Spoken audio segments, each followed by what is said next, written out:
ہمارے اوپر یہ جو الزام ہے کہ ہم شاید نبی کے وفادار اصحاب کو، نبی کے جانسار اصحاب کو اہل بیت کے مقابلے پہ ترجیح نہیں دیتے، تو یہ یقیناً یہ حق ہے کہ ہم اہل بیت کے معاملے میں اتنے محتاط ہیں اور اتنے سخت ہیں کہ ہم نبی کے بعد اہل بیت کو سب سے زیادہ افضل سمجھتے ہیں۔ ہم مولا امیر المومنین کو رسول اللہ کا بلا فصل خلیفہ مانتے ہیں۔ ہمارے عقائد روز روشن کی طرح عیاں ہیں۔ ہم اپنے عقائد میں صرف یہ نہیں ہے کہ ہم خاموشی سے یا چھپ کے اپنے عقائد کا اظہار کرتے ہیں، ہم اپنی اذان میں برملا یہ اپنے عقیدے کا اظہار کرتے ہیں کہ ہم علی کو رسول اللہ کا وصی مانتے ہیں اور خلیفہ مانتے ہیں، اور ساتھ ہم یہ بھی کہتے ہیں بلا فصل کہ ہم بغیر فاصلے کے خلیفہ مانتے ہیں۔ ہم جناب سیدہ کو صدیقۃ الکبریٰ مانتے ہیں، ان کا حق فدق جو تھا اس مطالبے پہ سیدہ کو حق پر سمجھتے ہیں۔ ہماری یہ عقائد روز روشن کی طرح عیاں ہیں۔ ان عقائد کے بعد آپ ہم سے بات کریں، آپ ہم سے گفتگو کریں، تو اسی الزام کو ختم کرنے کے لیے ہم نے مسلسل آپ کو دو طرح سے آپ کے سامنے واضح کیا کہ اصحاب پیغمبر میں بھی ہر ایک وفادار پیغمبر نہیں تھا۔ اگر سارے ہی اصحاب نبی کے وفادار ہوتے تو پھر خدا نے قرآن میں سورہ منافقون کن کے لیے نازل کی تھی۔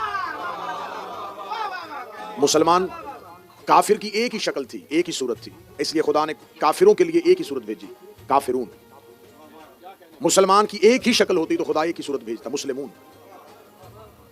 لیکن خدا نے کافروں کے لیے کافرون بھیجی، مسلمانوں کے لیے مسلمون نہیں، دو صورتیں بھیجی، مومنون، منافقون۔ مومنون اور منافقون۔ اب یہ منافق جو ہوتا ہے یہ یہودی نہیں ہے، یہ عیسائی نہیں ہے۔ خدا نے مشرکون بھیج دیا ہے، خدا نے کافرون بھیج دیا ہے، لیکن یہاں خدا نے اگر منافقون صورت بھیجی ہے تو اس سے مراد یہودی یا عیسائی نہیں ہے۔ منافق نفاق سے نکلا ہے، نفاق نفق سے نکلا ہے، جس کے اندر کچھ ہو اور وہ ظاہر کچھ کرے، جس کی خدا نے واضح طور پہ یہ علامت بتا دی تھی کہ میرا حبیب ان کے دلوں میں ایمان نہیں ہے، یہ صرف زبان سے لا الہ الا اللہ کہہ رہے ہیں۔ تو اس دور کا تقاضا تھا کہ جو زبان سے بھی کہہ دیتا تھا، مسلمانوں کی اسٹرینتھ نہیں تھی، مسلمانوں کی تعداد اتنی زیادہ نہیں تھی، زبان سے کہنے والے کو بھی مسلمان سمجھا جاتا تھا۔ لیکن خدا نے جب مسلمانوں کی اکثریت بن گئی، جب مسلمانوں کی جماعت ایک کثیر تعداد میں تبدیل ہو گئی، تو خدا نے کہا میرا حبیب اب واضح کر دے کہ اب یہ جتنا جوگ در جوگ لشکر مسلمان ہو رہا ہے یہ سارے ہی مسلمان نہیں ہیں، اب ان کے اندر دو واضح دو گروہ ہیں، ایک ہے مومنون اور ایک ہے منافق۔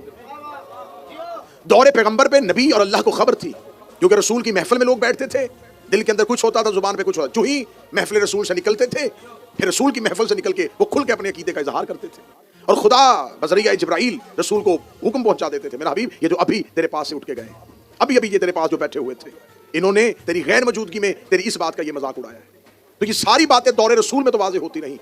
اور رسول بتاتے رہے کہ خدا بار بار کہہ رہا ہے منافقون کے لیے یہ آیت بھی بھیجی ہے، یہ بھی منافقین کے لیے بھیجی ہے، یہ بھی منافقین کے لیے بھیجی ہے۔